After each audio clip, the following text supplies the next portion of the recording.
오늘 전하고자 하는 말씀 성경본문은 야고보서 1장 2절에서 4절의 말씀입니다. 다 같이 일어나셔서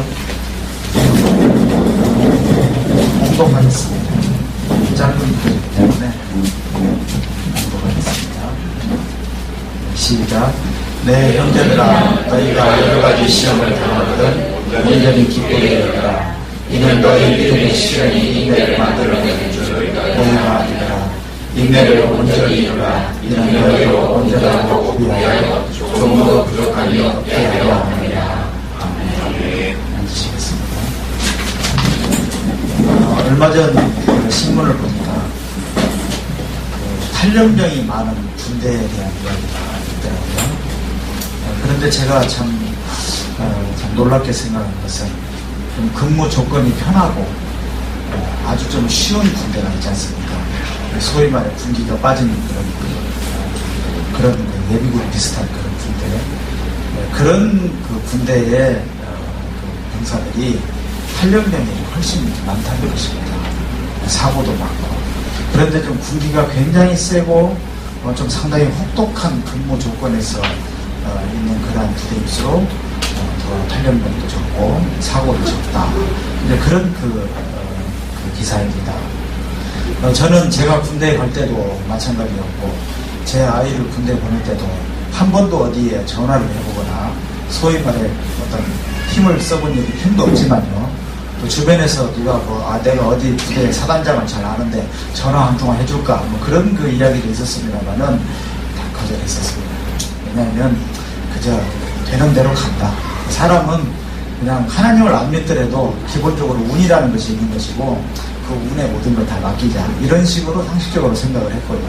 그리고 아무리 혹독한 데 간들 거기서 뭐 죽기야 하겠나, 또 따라서 뭐 경우에 따라서는 죽으면 또 어떻겠노 막 이렇게까지 생각하고 그렇게 그 부대 배치를 전 바라봤더니 전방 28사단 천책부대에 딱 되더라고요. 근데 나중에 거기 1년 근무하고 이제 후방으로 2년간 근무하는데 김대윤님은 무슨 백이 그렇게 좋아가지고 거기에 배치된다고 그러더라고요. 저는 그게 무슨 말인지 몰랐어요. 거기에 가서 1년 동안 죽도록 고생하고 나면 2년간 후방에 자기가 마음대로 올라갈 수 있는 거예요. 그렇더라고요. 그래서 또 그런 게 있는가, 저는 그게 있는지도 모르고 저희 막내 아이는 홍천에 어디에 11사단인가 거기 가가지고 나름대로 고생을 많이 했어요. 많이 했는데 사실 자식이 군대 가 있으면은 걱정이 좀 되긴 되죠. 그렇지만은 좀 젊었을 때 가서 고생도 좀 해보고 그러는 것이 인생의 큰 훈련이 아니겠나 이렇게 생각을 했었죠. 편한 부대에 가서 사고가 나는 이유가 편한 부대에 가기 위해서는 뭐 백도 쓰고 뭐도 하고 아무래도 기본적인 생각 자체가 좀 나태하고 자기 한번 이런 어려움을 한번 겪고 일어서 보겠다 하거나 그런 그 생각들이 부족하기 때문에 아마 이런 사고들이 많이 나지 않느냐 그런 생각을 해보게 되었습니다. 여러분, 인간의 그 진정한 행복이 어디에 있다고 생각하십니까? 제가 얼마 전에 그 마릴린 먼로의 그 고백을 어디서 이렇게 보게 되었는데요. 그가 이렇게 고백을 해요. 나는 모든 것을 다 가졌다. 사실 그렇지 않습니까? 네. 그러나 내 마음의 공허감을 채울 길이 없다. 네, 그렇게 고백하면서 결국 그는 자살했습니다. 네. 모든 것을 다 가졌다고 정말 행복할까요? 모든 것이 다 편하고 다 누가 보기에 좋아 보여서 그것이 정말 좋은 것일까요? 꼭 그렇지만 않은 것 같아요. 좀 어려움이 있고 참 고생을 많이 하는 사람 같아도 그 나름대로 행복하고 참 기쁘게 살아가는 사람이 있는가 하면은 모든 것을 다 갖췄다고 하는 그런 그 유명한 영화배우 마른 멀로도 자살로서 자기 인생을 마감해버리는 그런 것을 볼 때 정말 가진 것만 가지고 그가 누리는 것만 가지고 진정한 행복은 아닌 게 아니냐 하는 그런 생각이 듭니다. 그러면 우리가 성경을 통해서 볼 때 참 보면은 이렇게 의인이 고난을 겪는 경우가 많이 있어요. 네. 그리고 저 사람은 너무나 믿음 생활도 잘하고 참 착하고 괜찮은 사람인데 왜 저렇게 어려움을 겪는가, 그런 우리 흔히 많이 보잖아요. 성경의 전체를 보면 대체로 권선징악의 원리가 통하고 있습니다. 착한 일에 대해서는 하나님께서 내 그것을 권하시고, 악한 일을 하고 거기에 대해서 징벌하시고, 인과응보죠. 이제 이런 흐름이 쭉 있는데 그 흐름이 그대로만 꼭 적용되는 것은 아니라는 것이죠. 만일에 인과응보가 그대로 다 적용되었다면 지금 이 자리에 앉아 계실 수 있는 분 누구겠습니까? 저를 위해서 아무도 없어요. 그렇지만 하나님께서는 대체적으로 열심히 살고 성실하게 살고 믿음 가운데 살고 하는 사람들에게는 상당히 많은 그런 복을 주시고, 또 도둑질하고 남을 속여먹고 뭐 나쁜 짓 하고 뭐 이렇게 하는 사람들은 그러한 벌을 되게 받고 살아가는 경우들은 많이 있습니다. 그런데 꼭 그렇지만은 않다는 것이죠. 여기에서 이제 우리가 좀 어떤 해답을 얻어야 되겠는데, 제가 오늘 그 해답을 감히 다 드릴 수 없어요. 이번에 시가서 강의를 하셨던 그 교수님께서 욥기를 강의하시는데 거기에 그 인간의 고난에 대해서 쭉 이야기를 하는 거죠. 그런데 그분도 거기에 대해서는 확실한 답을 말씀을 못 하시더라고요. 그만큼 인간이 겪는 고난의 문제에 대해서 해답을 얻는다는 것은 쉬운 일이 아닙니다. 그러면 왜 우리에게 시련이 있을까요? 크게 세 가지로 알 수 있습니다. 하나는 죄의 대가입니다. 이스라엘 백성들이 수많은 우상을 섬기고 악한 자들을 압제하고 그런 그 죄를 저지를 때 하나님께서는 그 나라를 패망시켰어요. 그래서 결국 바벨론 포로로 그게 끌려가서 고생을 하게 했죠. 이게 신명기적인 신학이라고 합니다. 신명기를 쭉 읽어보면 하나님을 바로 섬기면 복을 받고 그렇지 않으면 저주를 받을 것이다 하는 그런 신명기적인 신학이라고 하는 바탕 위에서 그 말씀이 쭉 이렇게 써 있어요. 죄의 대가인 것입니다. 꼭 그렇습니까? 두 번째는 믿음의 시험인 경우가 있어요. 욥의 경우가 그렇습니다. 욥은 정말 진실하게 하나님을 잘 섬기면서 살았지만은 사탄이 욥을 시험하고자 사탄이 노림수가 있어서 욥을 쓰러뜨리려고 이렇게 시험을 했던 것이죠. 그래서 무지무지한 그 시련을 겪었습니다. 그런데 그럼에도 불구하고 욥은 그 시련을 잘 참고 이겨서 마지막은 결국 해피엔드로 이렇게 끝나게 됩니다. 자, 여기까지는 우리가 조금 이해가 되는 부분이 있죠, 그죠? 그런데 다 이해가 안 돼요. 세 번째입니다. 세 번째 이유는요, 알 수 없는 이유예요. 네. 얼마 전에 신문을 보니까 어떤 선교사께서 차를 몰고 가다가 교통사고를 났는데 선교사분 죽고 그 아이 중상을 입어가지고 거의 뇌사 상태에 빠져있고 또 아이 하나는 팔이 잘려나가고 그런 큰 수술을 받고 지금 그런 상태에 있다는 이야기를 들었습니다. 그 선교사분이 크게 죄를 져서 그럴까요? 거기에 복음 전하러 가고 주의 사명을 감당하러 갔는데 왜 그런 일이 일어날까요? 이런 점에 대해서는 우리가 답을 알지 못합니다. 알 수가 없는 일이에요. 그리고 선천적으로 장애를 안고 태어나가지고 일생 동안 너무나 심한 고통을 겪는 그런 경우.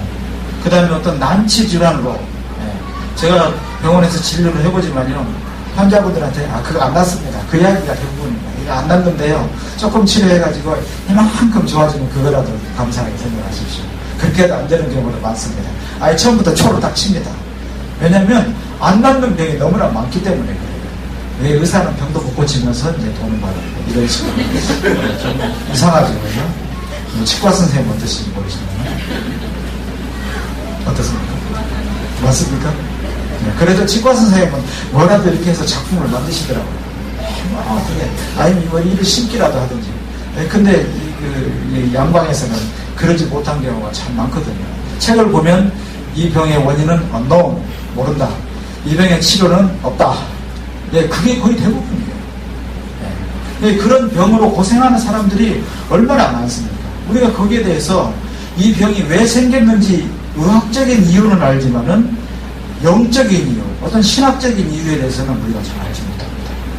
네, 그렇기 때문에 거기에 속해 있는 그런 고통을 겪는 사람들이 굉장히 심한 그런 어려움을 겪고 또 좌절하기도 하고 하나님을 원망하기도 하고 그런 일이 생겨나는 것이죠. 오늘 본문을 보면요, 오늘 말씀을 보면 시련이 올 때 기쁘게 여기라. 참 이해를 할 수 없는 말입니다. 여러분, 이 말 제정신으로 이해가 됩니까? 시련 당하고 지금 직장 깨지고 있는데 기쁨이 나옵니까? 아, 기뻐. 내가 지금 교통사고가 나서 다리를 하나 절단해야 돼요. 너무너무 기뻐. 그러시는 분이 있어요? 네. 사업을 했는데 나름대로 믿음으로 기도하고 열심히 했는데 지금 도산 위기야. 아니면 도산 당했어. 그래서 집에 빚쟁이들이 막 바글바글해. 너무너무 기뻐요?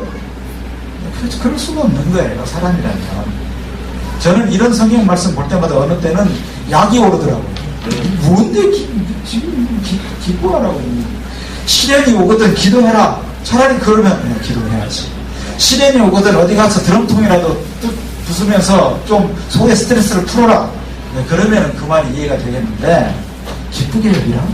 이렇게 되어 있는데, 그러나 이 말씀이 틀린 말씀이 아니에요. 왜냐하면 그 다음 말씀을 보면 그런 시련의 이유, 믿음의 그 시련을 받는데 그것을 잘 참고 그렇게 인내를 이루면은 인내를 통해서 사람이 갖춰진다는 거예요. 갖춰져서 온전해진다는 거예요. 그래서 조금도 부족함이 없게 된다. 이제 이러한 결과가 있기 때문에 기쁘게 여기라. 이 말이 되겠죠. 그렇지 않겠습니까? 그러니까 무조건 기쁘게 여기라 하는 그런 뜻보다는 그 시련의 그 열매, 그 시련의 결과가 분명히 아름다운 것이기 때문에 그것을 소망하면서 기뻐하라는 그런 말씀이 되겠습니다.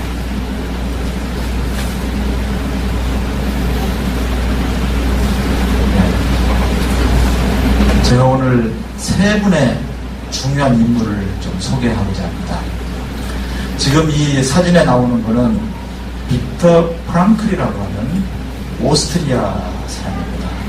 근데 이분이 세계적인 그런 그 정신과 의사였던 프로이트, 그리고 애들러, 이런 분과 거의 이렇게 대등한 어떤 그런 정신과적인 그런 영역을 개척하신 분이에요. 이분은 그 로고세라피라고 해서, 로고하면 여러분 로고스, 예수님 제2위 성자 예수님을 로고스라고 하잖아요. 그 로고스, 그런 그 말씀, 진리 혹은 의미, 그 개념을 정신치료에 도입을 했던 그런 그 유명한 세계적인 그런 의사입니다. 이 빅터 프랑클이라고 하는 분이 2차 대전 때 아우슈비츠 에 수감이 되었었어요. 그런데 그때 어떤 한 음악가를 만나게 됩니다. 작곡가였는데 이 작곡가가 너무너무 자기가 이제 곧 얼마 안 있으면 이 수용소를 떠나서 아내를 만나고 그렇게 해서 행복한 생활을 할 것이다라고 하는 그런 그 소망을 가지고 있었는데, 그 시간이 흐르면 흐를수록 점점 석방을 될 기미는 없고 주변에서 수많은 사람들이 병들거나 어떻게 해서 죽어나가고 이러고 많은 사람들이 자살도 하고 이런 것을 보면서 이 작곡가가 점점 실망을 하게 됩니다. 그래 실망이 극에 달했을 때 어느 날 이분이 심한 열병을 앓게 되고 그렇게 해서 결국은 그 열병으로 죽게 됩니다. 근데 그 당시만 해도 이 프랑클은 거기에서 이 그 수용돼 있던 사람들이 나름대로 열심히 살려고, 예를 들면 막 유리 조각을 가지고 늘 피가 흐르도록 수염을 깎으면서 그렇게 하면서 막 사람들한테 내 인물 좋지, 뭐 미스터 독일 뭐 이런 식으로 하면서 자기를 자랑하고 긍정적으로 그렇게 살아가는 사람들은 건재하게 살아가는데, 내가 언제나 이제 틀렸다 하면서 난망하고 좌절하는 사람들은 죽어나가더라는 거예요. 이걸 보면서 이분이 거기에서 책을 썼어요. 책을 썼는데 앞으로 내가 이제 수용소에서 나가게 되면 이 책을 잘 출간을 해가지고 많은 사람들한테 도움을 줘야 되겠다 하면서 이 프랑클 자신은 굉장히 거기에 대한 희망을 가지고 의욕을 가지고 열심히 살았던 거예요. 결국 이제 프랑클이 나중에 수용소에서 이제 나오게 되죠. 근데 프랑클은 거기에서 이제 이런 것을 발견합니다. 그걸 그대로 한번 읽어보겠습니다. 나는 이 세상에서 가진 것이라고 하나도 없게 된 사람이라도 자기의 사랑하는 일을 깊이 생각할 때 비록 짧은 순간일 수도 있겠지만 아직도 기쁨을 맛볼 수 있다는 사실을 깨닫게 되었다. 몸이 건강한가와 그것과는 거의 상관없이 건강하든 건강하지 않든 앞으로 뭔가 의미 있는 일이 있다고 희망하는 사람은 살아남고 절망적인 사람은 죽었다. 그렇게 서술하고 있습니다. 그러면서 그는 이렇게 결론을 내립니다. 어떤 사람에게 일어난 모든 일은 아무리 어려운 일일지라도 어떤 궁극적인 의미, 다시 말해서 초월적인 의미를 가져야 한다. 의미를 가져야 한다는 거예요. 그래서 인간은 그 초월적인 의미를 알 수 없지만 그저 믿어야 한다. 끝까지 믿으면서 자기 운명에 대한, 자기 삶에 대한 사랑을 가져야 한다. 이것을 발견하는 사람은 그 어떤 고통이라도 극복할 수 있다. 이렇게 결론을 내립니다. 요즘 이 현대사회에 보면 아까 우리 권사님도 지적하셨습니다만은 우울증, 어떤 뭐에 막 이상한 것에 중독된 사람, 굉장히 공격적인 심리, 이런 것들로 해서 굉장히 지금 사회 문제가 되고 있지 않습니까? 그런 대부분의 사람들이 보면 자기 삶에 대한 의미를 찾지 못했어요. 내가 이런 어떤 어려움을 겪고 고통을 겪는데 나는 정말 재수가 없어서 이렇다. 나는 백도 없어서 이렇게 철책선 부대에 와가지고 이렇게 뺑뺑이를 돈다. 이런 식으로 생각하는 병사들은 거의 희망이 없는 거예요. 그렇지만 나는 지금 여기서 내가 사랑하는 조국, 내 부모님이 계시는 이 조국을 지킨다. 네? 이런 그 사명감을 가지고 막 속으로 군가를 부르면서 밤에 야간 초소하면서 군가를 못 부르니까 속으로 군가를 부르면서 네? 또 향토 예쁘고 뭐 하든지 뭐 사나이로 태어나서든지 뭐든지 하면서 그것을 그 사명을 감당하는 사람은 군대 생활을 쉽게 보낼 수 있는 것이죠. 프랑클은 결국 이런 근본적인 어떤 가치를 발견하고 인생의 궁극적인 의미를 찾은 사람은 인생이 기본적으로 가지고 있는 어떤 실존적인 공허하잖아요. 또 고독하고. 지금 여기에 공허하지 않은 사람 어디 있어요? 있어요? 네. 고독하지 않은 사람 어디 있어요? 당장이라도 지금 전화하면 와서 그래 너 같이 밥 먹자 하면서 온갖 이야기를 하고 수다를 같이 떨어질 만한 그런 친구들 잘 있습니까? 다들 바쁘고 뭔가 쫓기고 뭔가에 빠져있고 그러면서도 정말 친밀하게 어떤 그런 친구의 고독을 좀 채워줄 수 있는, 내가 친구 되어주고 또 누가 나에게 친구 되어주는 그런 경우 요새 잘 없잖아요. 심지어 뭐 카톡이니 뭐니 이런 걸로 해가지고 앞에 있는 애인을 앞에 놔두고서 거기서 문자로 그러고 이야기를 하고 있는 마담이니 지금 현대가 그렇잖아요. 이러한 어떤 공허감, 이것을 채워줄 수 있는 그 무엇, 그것은 여러분들은 발견하셨습니까? 대답이 없는 거 보니까 발견 못 하시는 거예요.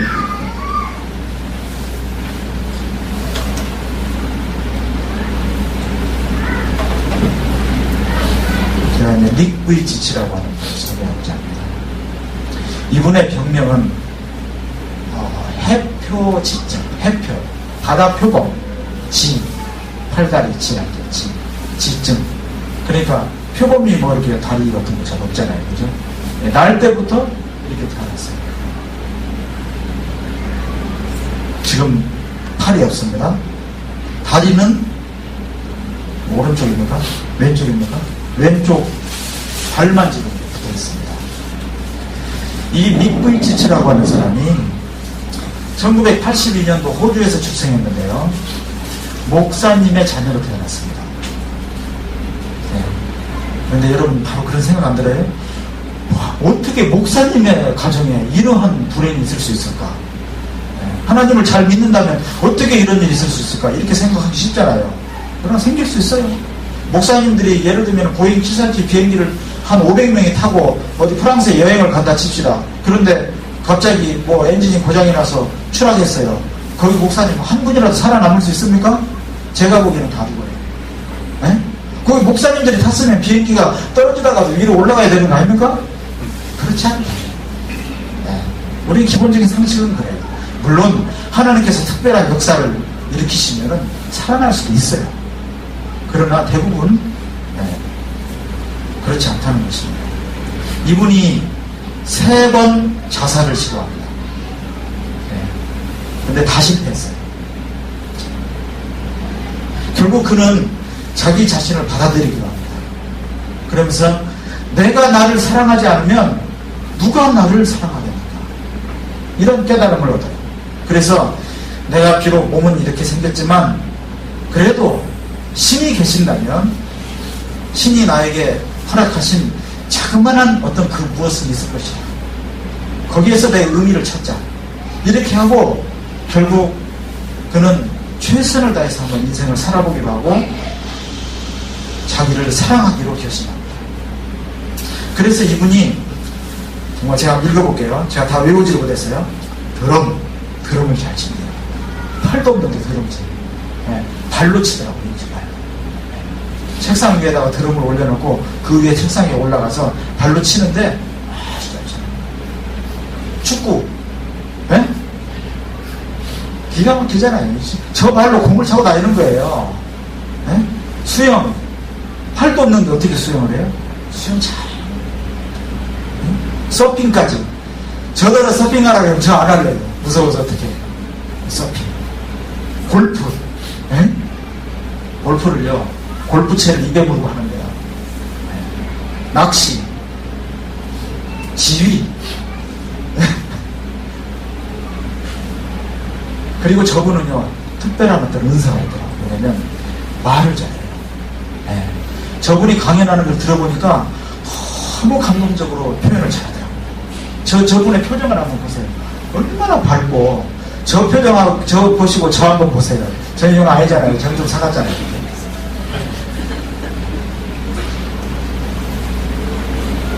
저런 표정이 어떻게 나올 수 있어요? 그래서 이분은 그 강연의 수익금으로, 저분이 아주 독실한 신자더라고요. 그래서 그 강연의 수익금으로 캄보디아의 그 부하들, 그 어린이들 돕는 그 구호 기금으로 되는 것 같아요. 지금 여기 앉아 계시는 여러분들 회개할 제목이 좀 꽤 있을 겁니다. 세 번째,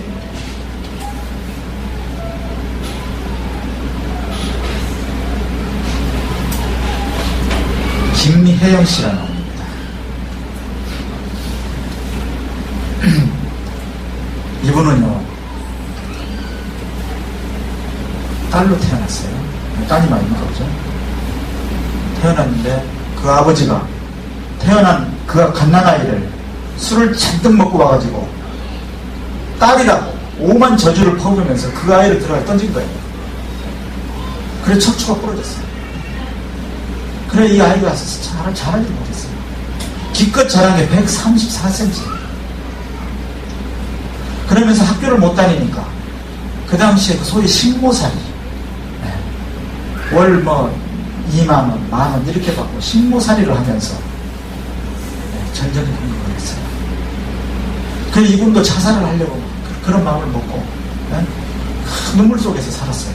그러다가 이분도 내가 이렇게 살아서 어떡하나, 내가 나를 사랑해야 되겠다. 성경 말씀에도 보면 내 몸을 내 이웃과 같이 사랑하라고 그랬는데, 그래서 내 몸을 사랑해야 되겠다. 그래서 자기를 사랑하기 위해서 기도하고 응답을 얻어요. 내 몸이 비록 이렇고 가정 형편이 너무나도 이렇게 열악하지만 그럼에도 불구하고 나를 사랑해야 되겠다. 그러면서 자기를 여태까지 원망하고 미워하고 환경을 탓했던, 부모님을 탓했던 그것을 다 용서를 하고 새 출발을 합니다. 그래서 이제 어떤 그 기술 학교에 들어가요. 거기서 봉제를 배워요. 봉제를 막 죽으라고 열심히 배웠어요. 그래서 그 장애인 무슨 대회에 나가가지고 1등을 해요. 미신. 그걸로 해가지고 상도 많이 받아요. 또 장애인 그런 올림픽에도 나가요. 거기에서 입상을 해요. 이렇게 하면서 이분이 꿈이 뭐였냐면, 나같이 이렇게 어려움 가운데 있는 사람들을 어떻게든지 도와주고 위로하는 사람이 되어야 됩니다. 그렇게 마음을 먹고 공부를 해요. 처음에 공부가 어떻게 되겠어요? 학교라고는 문턱도 어떻게 못 박아봤는데, 그러나 정말 밤잠을 자지 않고 공부를 열심히 하고 해서 이분이 컬럼비아 대학에 들어가서 석사까지 마쳤어요. 복지 전공을 했어요. 이래서 이분이 청춘아 가슴 뛰는 일을 찾아라 라고 하는 그 책을 펴내고, 이분이 아주 유명한 인사가 되어서 지금은 미랄복지재단의 희망사업 본부장으로 일을 하고 있고요.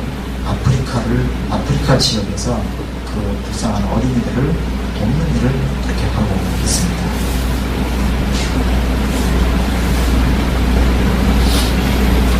여러분, 우리가 이 세상을 살다 보면요, 정말 알 수 없는 어떤 이유로 시련을 겪고 고난을 겪고 어려움을 겪는 경우가 너무나 많이 있습니다. 지금 여기 앉아 계시는 여러분들이 절대로 탄탄대로 형통순탄만 하지 않습니다. 저도 한 2년 전에 갑상선 초음파 딱 되자마자 이상하네요. 바로 가서 검사하고 일주일 후에 검사 결과 나왔는데 암입니다.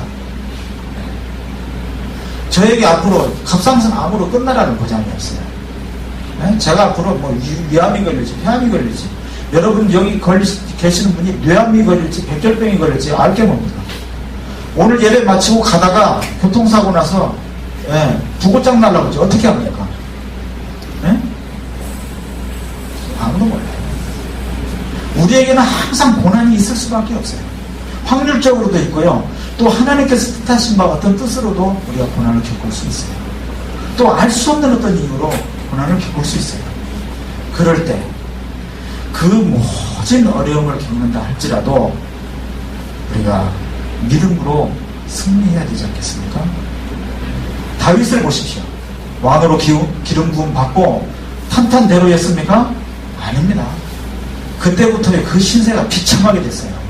장인이 갑자기 창을 던져가지고 그 일부터 시작해서 얼마나 도피 생활, 나중에 어디 가서 미친 채, 정말 그 산전수전 다 겪으면서도 나의 힘이 되신 여호와여, 내가 주를 사랑하나이다. 주는 나의 산성이시여, 나의 방패시니. 그 고백을 하면서 그 시련을 이겼던 거예요. 욥을 보십시오. 그 혹독한 시련을 겪을 때 친구들이 와서 신명기 신학, 그다음에 그 사람들이 다 신명기 신학자예요. 네가 죄를 졌으니까 이런 거야, 회개해.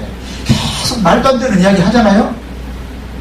욥이 견디다 못해서 내가 태어난 날을 저주하고, 차라리 내가 나지 않았으면 좋았을 것을, 하나님 나에게 왜 이런 고통을 주십니까? 그러나 정말 극단적인 원망을 하지 않아요. 살아가는 그거 자체를 정말 비관하고 슬퍼하긴 했지만은 하나님에 대한 그 끈은 놓지 않았어요. 내가 이 살이 썩어 문드러지겠지만 나중에 정말 내 몸이 깨끗하게 살아서 주님을 뵙게 될 것이다. 그런 믿음을 놓지 않았던 것입니다. 하박국이 우리 이 백성들이 그렇게 엄청난 죄를 진 것도 아닌데 왜 이렇게 망하게 됩니까? 의인들이 왜 고통을 받습니까? 여기에 대해서 질문할 때 하나님께서 답변하시면서 믿음을 가지면서 산다. 고난 가운데 좌절하고 낭망하지 말고 하나님과의 그 깊은 관계를 끝까지 유지하는 그 믿음을 가지고 있으면 살 것이다. 그렇게 가르쳐 주셨습니다. 오늘 말씀, 시련을 끝까지 참으면 온전해진다. 우리가 주님 앞에 섰을 때 부끄럼 없이 온전한 모습으로, 정말 시시한 모습, 사투리 한마디 쓸까요? 껄쩍지근한 그런 모습이요. 좀 징징대고 구질구질한 어떤 그런 모습 말고요. 좀 근사한 모습으로 주님 앞에 설 수 있도록 우리가 어떤 시련을 겪을 때 그 배후에 역사하시는 그 하나님의 뜻을 우리가 붙들고 시련을 끝까지 참고 그 시련에서 승리해야 되지 않겠습니까? 이제 말씀을 마치겠습니다. 우리가 어떤 어려움을 겪을지라도 그 어려움을 겪을 때 반드시 그 어려움의 마지막을 우리가 하나님 앞에서 온전케 하시고자 하는 하나님의 뜻이 있음을 알고 견디십시다. 그리고 그러한 시련이 올 때 참고 견딥시다. 저는요 옛날에 유장병으로 많이 고생하고 힘들 때 환자를 진료하다가 기운이 딸리고 힘이 없고 막 그럴 때마다 어떻게 참았냐면 한 번만 더 참자. 이번에 한 번만 더 참자. 한 번만 더 참자. 한 번만 더 참자 하면은 계속 참아주더라고요. 물론 저보다 더 힘든 어려움 겪는 분도 많아요. 제가 제 아이한테도 그래요. 시험 기간이 힘들다고 할 때 한 번만 더 참자. 한 번만 더 참자. 여러분들이 겪는 크고 작은 어려움들 한 번만 더 참고 한 번만 더 참고 주님께 힘을 구하시면 분명히 주님께서 큰 위로를 해주실 것이라고 믿습니다. 하나님을 사랑하는 자, 곧 그 뜻대로 부르심을 입은 자들에게는 모든 것이 합력하여 선을 이룬다고 약속하셨습니다.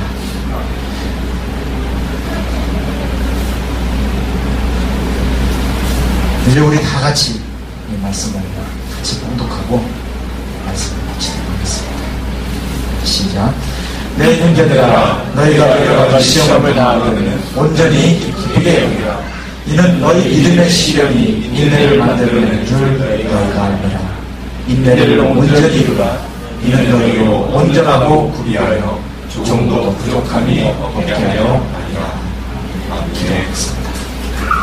하나님 아버지, 우리가 이 세상을 살아갈 때 많은 시련을 겪는 경우가 있습니다. 그러나 우리가 시련을 당할 때 그 배후에 숨어 계신 그 하나님의 깊은 뜻을 발견할 수 있도록 하시고 그 뜻이 있음을 알고 그 시련을 끝까지 참고 견디고 이길 수 있는 그런 믿음을 허락하여 주시옵소서. 그래야만 우리가 온전해짐을 압니다. 하나님께서는 하나님을 사랑하는 자들에게 모든 것이 합력해서 선을 이루어 주신다고 하셨습니다. 우리가 이 세상에서 크고 작은 어려움을 겪을 때마다 우리의 등 뒤에서 우리를 밀어주시고 지지해 주시는 그 주님의 손길을 의지하면서 이 모든 어려움들을 이겨나갈 수 있는 강한 믿음의 용사로 삼아 주시옵소서. 감사드리오니 예수님의 이름으로